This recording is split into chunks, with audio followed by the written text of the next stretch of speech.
अनोखी ही नहीं है, बल्कि ये उसके लिए बहुत सी प्रॉब्लम्स भी क्रिएट करती है। चाहे नेचुरल डिजास्टर्स हों या सिक्योरिटी के मसाइल हों, चिली को बाकी मुल्कों की बनिस्बत बहुत ज्यादा काम करना पड़ता है। आज की वीडियो में हम ये देखेंगे कि चिली की इतनी अजीबो गरीब शेप क्यों है और कैसे ये शेप चिली के लिए प्रॉब्लम्स खड़ी करती है, और ये भी कि खराब ज्योग्राफी के बावजूद चिली कैसे सरवाइव कर रहा है। और हम सब के लिए इसमें एक बहुत खास चिली की शेप शुरू से ही ऐसी अजीब नहीं थी, बल्कि इस शेप के पीछे चिली की ज्योग्राफी और हिस्ट्री का बहुत बड़ा हाथ है। सदियों पहले जब चिली नाम का कोई मुल्क नहीं था, तब इस तंग सी जमीन पर मुख्तलिफ कबीले रहते थे। नॉर्थ में अटाकामेनियोस और इमाराज रहते थे, जबकि साउथ में मपूचे नाम की एक जंगजू कौम रहती थी। फिर 15वीं सेंचुरी में स्पेनिश एम्पायर यहाँ सोने की तलाश में आई। अब यहाँ पर मेक्सिको या पेरू की तरह कोई सिविलाइजेशन तो थी नहीं, बल्कि यहाँ पर तो सख्त पहाड़ी इलाका और खुश्क रेगिस्तान थे, और एक ऐसी जंगजू कौम थी जो किसी भी तरह हार मानने को तैयार नहीं थी। तो स्पेनिश एम्पायर को यहाँ कब्जा करते हुए बहुत मुश्किल हुई। चिली जब 1818 में स्पेनिश एम्पायर से आजाद हुआ तो वो बिल्कुल छोटा सा मुल्क था, जो आज के सेंटियागो और वोल्परीजो तक फैला हुआ था। लेकिन फिर सन 1800 में चिली नॉर्थ और साउथ दोनों तरफ तेजी से फैलने लगा। चिली ने जब नॉर्दर्न साइड पर कब्जा करने की कोशिश की तो वॉर ऑफ द पैसिफिक के दौरान उसे पेरू और बोलिविया दोनों से लड़ना पड़ा। जब ये जंग खत्म हुई तो चिली ने बहुत सारे इलाके पर कब्जा कर लिया था, जबकि बोलिविया के हाथ से उसकी सारी कोस्ट लाइन निकल गई थी और वो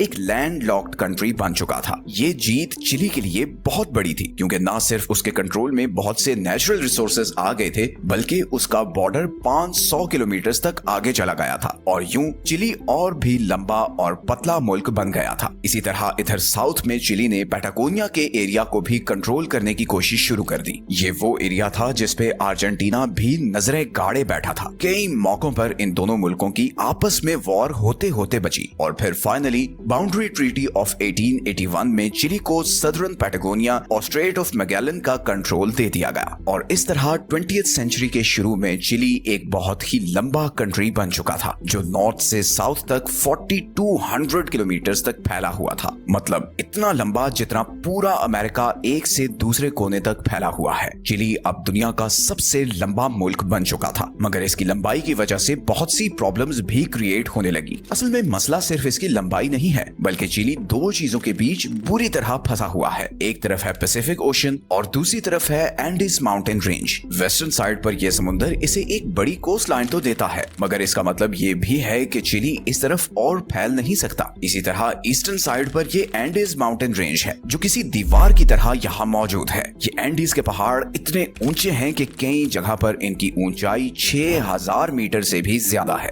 ये ज्योग्राफी चिली को एक तंग सी राहदारी जैसे बना देती है, और कई जगह पर तो चिली की चौड़ाई सिर्फ 100 किलोमीटर है, मतलब कई अमेरिकन शहरों से भी कम। तो इमेजिन करें कि ऐसी ज्योग्राफी पर कोई मुल्क कैसे सरवाइव कर सकता है, जहाँ सड़कें पहाड़ों के बीच बल खाकर निकलती हों, रेलवे लाइन बिछाना किसी अजाब से कम ना हो, और जहाँ शहर सिर्फ दो ही साइड पर फैल सकते हों, या तो नॉर्थ या फिर साउथ की तरफ। नॉर्दर्न साइड पर चैलेंजेस की बात करें तो यहाँ पर अटाकामा डेजर्ट है, which is the driest desert in the world। ये इतना खुश्क है कि कई सालों से यहाँ एक बूंद बारिश की नहीं बरसी, लेकिन फिर भी यहाँ कुछ लोग रहते हैं जो यहाँ मौजूद कॉपर और लिथियम को माइन करने का काम करते हैं। सदर्न साइड की तरफ आए तो यहाँ एनवायरनमेंट टोटल चेंज है। यहाँ पर ठंडी बारिश और हवाएं हैं, ग्लेशियर्स हैं और बर्फ है। यहाँ रोड्स बनाना ऑलमोस्ट इम्पॉसिबल है, और इसीलिए आप चिली में एक जगह से दूसरी जगह ड्राइव करके नहीं जा सकते। अब जैसे एजेन और मैगलेंस जैसे एरियाज हैं, यहाँ पर तो सिर्फ बोट, प्लेन या फिर अर्जेंटीना के जरिए ही जाया जा सकता है, और ये बिल्कुल हकीकत है। आज भी चिली में से बहुत से लोग चिली के सदर्न पार्ट्स में अर्जेंटीना के जरिए जाते हैं। मतलब उन्हें अपने ही मुल्क में जाने के लिए पहले दूसरे कंट्री में जाना पड़ता है। यही वजह है कि अगर कोई नेचुरल डिजास्टर आ जाए तो यहाँ रेस्क्यू ऑपरेशन कई दिन डिले होता है, और इसी तरह यहाँ अगर कभी कोई बड़ा एक्सीडेंट हो जाए या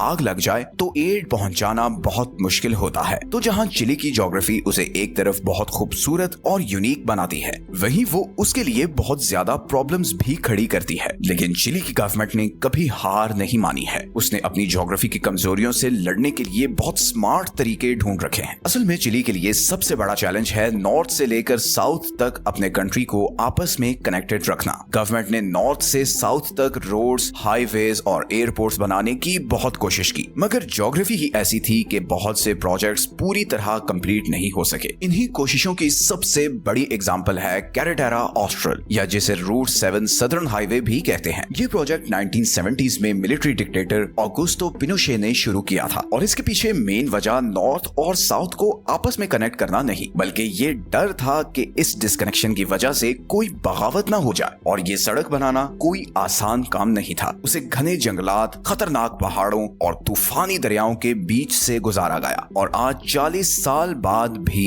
इस हाईवे के कुछ हिस्से इनकम्प्लीट हैं। इवन जो हिस्सा कंप्लीट भी है उसे मेंटेन करना ही बहुत मुश्किल काम है, क्योंकि यहाँ पर बहुत फ्लड्स और अर्थक्वेक्स आते हैं। अब अर्थक्वेक्स की बात हो ही रही है तो ये याद रखें कि चिली दुनिया के उन कंट्रीज में शामिल है जहां सबसे ज्यादा जलजले आते हैं, because Chile is located on the Pacific ring of fire which is one of the most seismically active regions on earth. यहाँ हर साल हजारों अर्थक्वेक्स आते हैं। 2010 में एक 8.8 मैग्नीट्यूड का अर्थक्वेक कॉन्सेप्सियन में आया, जिसमें कई 100 लोग मारे गए और शहर का सारा इंफ्रास्ट्रक्चर तबाह हो बर्बाद हो गया। यहाँ सबसे बड़ा मसला ये है कि जब भी ऐसे नेचुरल डिजास्टर्स आते हैं, यहाँ रेस्क्यू एफर्ट बहुत मुश्किल होती है। फॉर एग्जाम्पल, सेंटियागो के हॉस्पिटल से दूसरे इलाकों तक एम्बुलेंस भेजना बहुत मुश्किल काम है। और सिर्फ नेचुरल डिजास्टर्स ही नहीं, बल्कि नॉर्मल रूटीन में भी चिली में कनेक्टिविटी सबसे बड़ा इशू है। मतलब चिली के ही नॉर्दर्न हिस्से से सदर्न हिस्से का फ्लाइट टाइम तकरीबन 5 घंटे का है और बाय रोड तो बहुत से लोग अर्जेंटीना से गुजर कर ही चिली की सदर्न साइड को जाते हैं, क्योंकि इसके अलावा उनके लिए कोई और रास्ता ही नहीं है। इसी तरह ये ज्योग्राफी चिली की इकोनॉमी को भी अफेक्ट करती है। अब चिली क्योंकि इतना लंबा और पतला है तो यहाँ का पॉपुलेशन पैटर्न भी बहुत अजीब है। चिली के ज्यादातर लोग सेंट्रल एरिया में रहते हैं, बल्कि तकरीबन चिली की 40% आबादी उसके कैपिटल सैंटियागो के आसपास रहती है। ये बिल्कुल ऐसा ही है जैसे आधे से ज्यादा कैनेडियंस टोरंटो में रह रहे हों या फिर आधे से ज्यादा जर्मन सिर्फ बर्लिन में रहते हों। जब इतनी सेंट्रलाइजेशन हो तो आप जानते हैं कि इसका बहुत नुकसान होता है। यही वजह है कि चिली के best hospitals, universities, roads, airports और जॉब मार्केट सब सैंटियागो के आसपास ही है। जबकि दूसरी तरफ अगर आप नॉर्थ में अरेका या साउथ में पुंता एरिनास जैसे शहरों में आए तो यहाँ आपको अलग ही पिक्चर नजर आएगी। यहाँ ना जॉब्स हैं, ना इन्वेस्टमेंट है और ना ही इंफ्रास्ट्रक्चर है। अगर हम ट्रेड की बात करें तो चिली एक्सपोर्ट्स पर बहुत हेवीली डिपेंडेंट है और उसके जीडीपी का 30% एक्सपोर्ट से आता है। Chile copper, lithium, salmon fish और कुछ फ्रूट्स में दुनिया का टॉप प्रोड्यूसर भी है। लेकिन मसला फिर वही है कि इन चीजों को एक जगह से दूसरी जगह पहुंचाना बहुत मुश्किल होता है। इस लंबी शेप की वजह से एक जगह से दूसरी जगह चीजें पहुंचाते पहुंचाते कई दिन लग जाते हैं। अब वैसे तो पूरे लैटिन अमेरिका में सबसे एडवांस्ड सी पोर्ट्स चिली के पास हैं, मगर एक्सपोर्ट्स के लिए उन तक पहुंचना भी मुश्किल होता है और मुल्क के डिफरेंट हिस्सों में बैठे एक्सपोर्टर्स को रोड, रेल, प्लेन या फिर शिप्स के जरिए अपनी चीजें पोर्ट्स तक पहुंचानी पड़ती हैं। इससे न सिर्फ कॉस्ट बढ़ जाती है बल्कि टाइम भी बहुत लगता है। अब गो कि चिली आज साउथ अमेरिका की सबसे स्टेबल और सक्सेसफुल इकोनॉमीज में से एक है, लेकिन इसकी ज्योग्राफी उसके लिए एक सर दर्द है और इसकी वजह से चिली को बाकी मुल्कों की बनिस्बत ज्यादा मेहनत और प्लानिंग करना पड़ती है। चिली को एक बात बहुत अच्छे से पता है कि उसकी शेप कभी नहीं बदल सकती। ना तो वो एंडीज माउंटेन रेंज को खत्म कर सकता है और ना ही पैसिफिक ओशन को हटा सकता है। तो उसके पास एक ही चॉइस बचती है और वो है अडॉप्ट करना, और चिली यही कर रहा है। चिली की गवर्नमेंट ने हाई स्पीड इंटरनेट और सैटेलाइट कनेक्टिविटी पर बहुत ज्यादा इन्वेस्ट किया है और यही वजह है कि आज चिली के 90% से ज्यादा लोगों को